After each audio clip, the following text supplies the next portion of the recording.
Olá pessoal, comandante Leonardo Matos aqui, Conexão Geo número 193, sexta-feira, 22 de julho de 2022.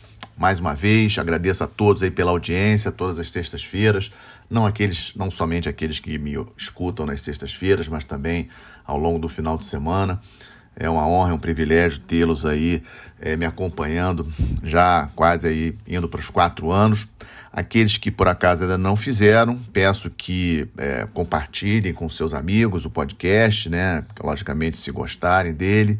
E também se inscrevam no canal no YouTube, ou seja, aumentando o número de inscritos ali no canal, sempre ajuda a divulgar melhor esse trabalho. Eu dei esse título de Putin contra-ataca no Oriente Médio, vai ser o tema principal desse podcast, mas como eu sempre tenho feito, começo com o conflito na Ucrânia. Temos um fato novo, importantíssimo. Hoje, sexta-feira, vai ser assinado em Istambul, pelo menos está previsto ser assinado, o acordo entre Rússia e Ucrânia com relação à liberação dos grãos ucranianos que estão retidos nos portos ucranianos, principalmente no porto de Odessa, o principal porto ucraniano, e Rússia e Ucrânia com a Turquia aí um papel importante de mediador dessa discussão. Será assinado hoje lá em Istambul. Então, eu escolhi esse como o evento mais importante da semana, evento geopolítico mais importante dessa semana em termos em relação ao conflito na Ucrânia. Mas temos outras coisinhas também. Por exemplo, o ministro de Relações Exteriores da Rússia, o Sergei Lavrov, falou essa semana, na quarta-feira, de que a Rússia não ficará apenas restrita ao Donbas. É uma questão até que eu tenho trazido aqui nos outros podcasts, ou seja, até onde a Rússia vai. Em termos militares, ela tinha dado uma pausa operacional, mas já retomou algumas ações ali na região do Donbas, aquela região a leste da Ucrânia. Lembrando que é uma região muito importante economicamente para a Ucrânia, que a Rússia está praticamente conquistando, falta ainda um pouco, ainda não conquistou totalmente. E em termos também militares, a Ucrânia tentando algumas ações contra as posições russas ali no sul da Ucrânia, naquela região de Kherson. Eu acredito que a Ucrânia esteja fazendo isso até mais como uma forma de intimidação contra os russos, né, para caso eles estejam pensando em avançar, principalmente depois do que o Lavrov falou de que a Rússia não ficaria restrita apenas ao que já conquistou, né, tipo quase que como se fosse uma ameaça. Então achei esse um ponto importante. Outra questão que tem relação com esse conflito na Ucrânia é a questão da energia, sem sombra de dúvidas, um dos aspectos mais importantes, né, relacionados ao conflito, e havia uma dúvida se a Rússia religaria o fornecimento de gás para a Europa naquele gasoduto que liga a Rússia até a Alemanha pelo Mar Báltico, o Nord Stream 1. Né? Então, o Nord Stream 1 entrou em manutenção e muitos diziam que a Rússia não iria mais fornecer gás, ou seja, ia pressionar bastante o fornecimento de gás para a Europa. Isso não aconteceu. Ontem, como estava previsto, a Rússia religou o fornecimento de gás pelo Nord Stream 1, mas os dados que temos de ontem é que apenas 40% do volume de gás normal que é transportado pelo gasoduto ontem, mas pode ser que hoje e nos próximos dias o volume normal de gás seja restabelecido. É um item importante para nós acompanharmos. Enquanto isso, a União Europeia pedindo para os europeus restringir aí pelo menos em 15% a 20% o consumo de gás. Agora, no verão, ok, o problema será no inverno. E também não podemos esquecer o impacto disso nas indústrias da Europa. Ou seja, o consumo de energia também tem a ver com o consumo das indústrias, não apenas o consumo caseiro das pessoas em termos de aquecimento. Um dado só também que trago para vocês que achei interessante essa semana foi o gráfico de vendas de petróleo cru da Rússia. Né? Por que eu estou chamando a atenção disso? Porque esse gráfico saiu na Bloomberg essa semana, mostra um crescimento considerável de vendas para a China e para a Índia, como eu já comentei aqui, a Índia aproveitando os preços baixos do petróleo, obviamente, mas nas últimas semanas, agora, essas semanas de julho, últimas semanas de junho, nas últimas 4 semanas, dá para ver no gráfico uma queda do fornecimento para China e Índia. Pode ter relação com a queda, digamos assim, de consumo na China, né, em função aí desses lockdowns aí, etc. Mas é algo também que a gente deve acompanhar. E com relação, então, à crise da Ucrânia, essa boa notícia, o conflito da Ucrânia, essa boa notícia em relação à liberação dos grãos ucranianos, para ver se consegue minorar os preços dos alimentos estão muito elevados, e isso é elemento de estresse, principalmente países da África, países da Ásia, Oriente Médio, que dependem muito dos grãos ucranianos. Segunda parte do Conexão Geo de hoje, como eu tinha falado, Putin contra-ataca no Oriente Médio. Por que eu dei esse título? Vocês lembram que no último Conexão Geo eu falei da visita do Biden a Israel, Palestina e Arábia Saudita, fechando a visita do Biden, né? Porque o último podcast, sexta-feira, o Biden terminou a visita dele no sábado. Um rápido balanço aqui da visita da Arábia Saudita, vários acordos fechados. A Arábia Saudita é um grande comprador de armas dos Estados Unidos, aliás, o maior comprador de armas dos Estados Unidos é a Arábia Saudita, esse é um dado importante, e vários acordos foram fechados. Falaram também com relação à guerra civil no Iêmen, que a gente não pode esquecer, uma tragédia humanitária terrível que está acontecendo no Iêmen. Os Estados Unidos ali se acertando com a Arábia Saudita, vários pontos em relação à guerra civil no Iêmen, para ver se melhora a situação. E principalmente o Biden assegurando a Arábia Saudita que os Estados Unidos não vão abandonar a Arábia Saudita. Lembram que ele falou isso para Israel também, ou seja, que os Estados Unidos irão garantir a defesa da Arábia Saudita. Logicamente, ele está falando do Irã, né?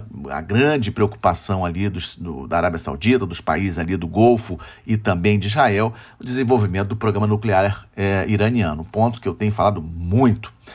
Mas vamos falar agora do Putin. Aí o Putin contra-atacou, né? O Biden saiu da Arábia Saudita no sábado. Na terça-feira, o Putin visita Teherã e lá se encontra não apenas com o presidente iraniano, mas também com o presidente da Turquia. Vejam aí a importância do Erdogan, lembrando que a Turquia é um país da OTAN, da aliança militar, que está fornecendo armas para a Ucrânia. Mas o Putin tratando o Erdogan ali, as cenas pelo menos que nós vimos ali, de uma maneira bastante, digamos assim, amiga, né? E o Erdogan fazendo um pêndulo, né? Claríssimo pêndulo diplomático, político, né? Entre o Ocidente, entre os demais parceiros da OTAN e a Rússia. E vimos agora, né, com essa notícia que eu falei anteriormente com relação à autorização dos comboios, né, dos navios conseguirem sair do porto de Odessa transportando grãos da Ucrânia, né? Um acordo aí costurado pela Turquia. Então a Turquia tem um aspecto, tem uma posição muito importante nesse conflito da Ucrânia, não apenas pela sua posição geográfica, que faz controlar os estreitos turcos, já falamos sobre isso aqui, né? Ou seja, a geografia física, a geografia clássica, importantíssima para a geopolítica, né? Ou seja, isso aí também é bastante interessante da gente lembrar. E nessa reunião, obviamente não foi falado somente a questão do conflito na Ucrânia, mas outros aspectos. Para o Erdogan, o ponto mais importante é a questão dos curdos, né? Lembrando que os curdos é um povo que se opõe, digamos assim, um povo que ocupa parte da Turquia, não é uma nação reconhecida, né? Parte ocupa a Síria, parte a Turquia, parte o Iraque.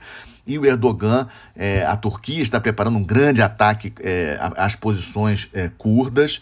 Já agora, quarta-feira, ocorreu um ataque já no norte do Iraque, e a Turquia falou que não foi ela que fez o ataque, mas espera-se um ataque grande da Turquia contra posições curdas, tanto na Síria como no norte do Iraque, principalmente porque o Erdogan está passando dentro de casa por uma situação econômica muito ruim. A inflação oficial da Turquia anualizada mais de 70%, alguns especialistas vêm falando de mais de 100%, a gente não tem como confirmar isso.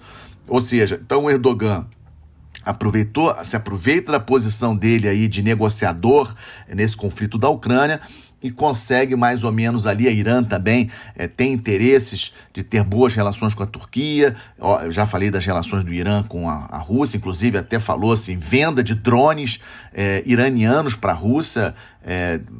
Devemos chamar a atenção de que o Irã tem, sim, uma indústria de defesa bastante interessante, né? E o Irã produz drones de tecnologia também bastante interessante e parece que vão fornecer drones para a Rússia no conflito da Ucrânia. Então, vocês vejam que o Putin negociando ali, e tem mais, né?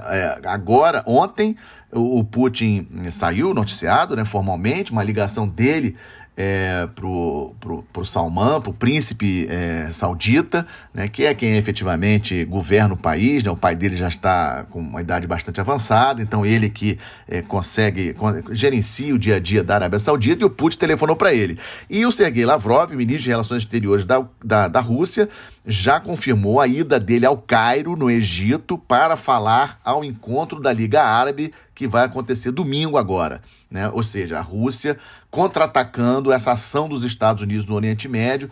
O Oriente Médio não é para amadores, né? O Oriente Médio é bastante complicado, os Estados Unidos não quer perder a posição, não quer dar aquele vácuo que eu já comentei aqui. A Rússia quer aproveitar esse vácuo dos Estados Unidos.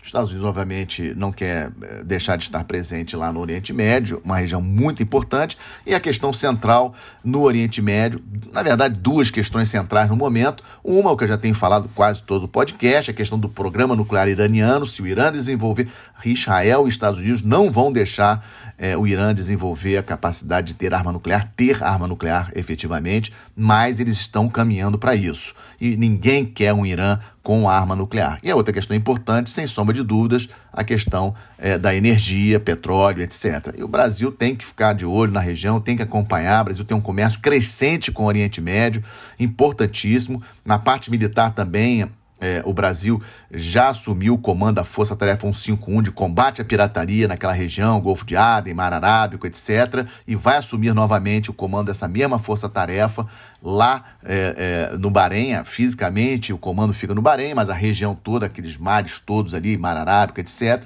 vai assumir novamente o comando por mais 6 meses agora em agosto. Ou seja, é uma região que interessa ao Brasil, temos que estar bastante atentos a isso. Na parte do estamos de olho, as instabilidades europeias, né, já foi confirmada a renúncia do primeiro-ministro italiano, Mario Draghi, né? Lembrando que o Draghi não é um político tradicional, é um técnico muito reconhecido, muito respeitado na Europa, foi presidente do Banco Central Europeu. E o Draghi não teve, novamente, né, teve ontem, quarta-feira, ele teve mais um voto de desconfiança do parlamento italiano, e ele acabou realmente renunciando ao cargo. Eleições marcadas para 25 de setembro. Eu acho que o Draghi volta, e volta mais forte, porque muitos italianos não gostaram da saída dele. Milhares de prefeitos assinaram uma carta, um abaixo-assinado pedindo para ele não sair. Ou seja, o Draghi sai, mas sai fortalecido, pelo menos em relação à população italiana.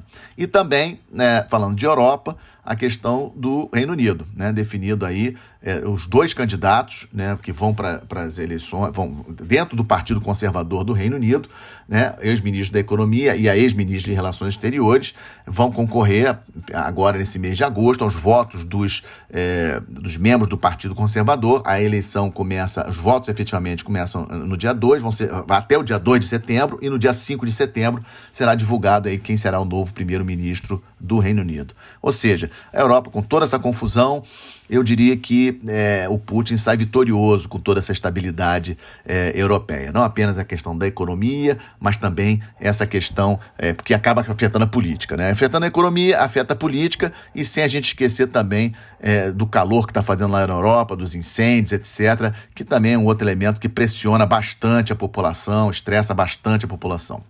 Outro tema que trago para vocês também, essa confusão de possível visita da presidente da Câmara dos Deputados dos Estados Unidos, a Nancy Pelosi, do Partido Democrata, para Taiwan, no próximo mês, no mês de agosto. O Biden disse publicamente que assessorou a Pelosi a não fazer essa visita, disse que recebeu essa assessoria dos militares. Realmente parece que é só aquela confusãozinha, né? Aí a China disse que não vai aceitar, caso ela visite, vai ter retaliação. Qual a retaliação que a China faria? Não sei. Né? Então não sei se a Nancy Pelosi vai efetivamente, no momento em que a China está passando por muitos problemas, né? Segue aquela política radical do Xi Jinping em relação aos lockdowns, né, por causa do Covid. Então qualquer lugar que tenha mais Covid troca lockdown, fecha tudo, etc. Mas questões econômicas importantes. Nesse último trimestre, a China cresceu apenas 0,4% comparado com o mesmo trimestre do ano passado, ou seja, um crescimento muito baixo para os padrões chineses, muitos problemas internos com relação a dívidas, protestos inclusive da população contra determinados bancos em cidades do interior. Ou seja, a China num momento bastante complicado. E isso, obviamente, afeta todo, inclusive o Brasil. O Brasil tem a China como seu maior parceiro comercial e a China com problemas, obviamente, pode vir a afetar aí o comércio exterior brasileiro, tomara que não. Estamos de olho também no 15º Encontro de Ministros da Defesa do continente americano. Vai acontecer na próxima semana, a partir de segunda-feira, em Brasília, de segunda a quinta. É um tema que eu devo trazer novidades para vocês no próximo podcast, na próxima sexta-feira. Acho um encontro importante. Vamos ver o posicionamento do Brasil, vamos ver o que os Estados Unidos traz para a mesa, né? E o comportamento dos demais países, principalmente México, Argentina, Peru, países de esquerda no continente americano. Vamos ver o que sai dessa reunião, desse encontro de ministros da Defesa que vai ocorrer na próxima semana. E fecho, como sempre, com boas notícias em relação ao comércio exterior brasileiro, fechando o primeiro semestre com um aumento da corrente de comércio em 25%, ou seja, um aumento bastante considerável em relação a 2021, ou seja, o primeiro semestre o Brasil cresceu em termos de exportações e importações 25%. É um número excelente, número muito bom, saldo da balança comercial, ou seja, exportações menos importações, 38 bilhões de dólares, mostra a força do nosso país, mostra a força da nossa gente, e é com essa excelente notícia, fecho o nosso Conexão Gel número 193, agradeço demais aí a audiência de vocês, desejo um excelente final de semana, uma boa semana, até a próxima sexta-feira. Muito obrigado.